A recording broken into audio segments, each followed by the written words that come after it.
jariri ya zama ango. Wannan karamin lamari ne amma in ka yarda da lillahi ya. Inda ne da rabo wata rana jariri ya zama ango. Wannan karamin lamari ne amma in ka yarda da lillahi.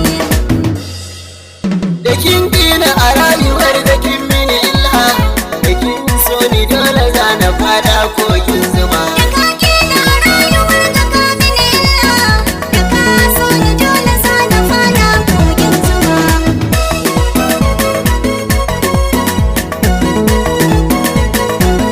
Akwai daɗi wanda ya yi dacen ƙauna, ashe kai ne wanda za ya san sirrina.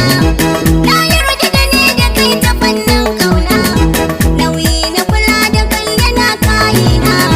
Burina ne a ce da kai angona, na san matar ka cikin gidanka na zauna, da murna da farin ciki na auren ƙauna.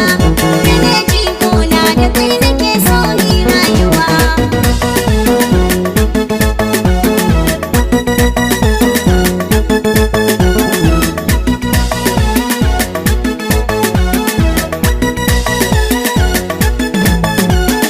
Abinda nake so na dan fada sako ne, ya darsi cikin zuciya abin sirri ne.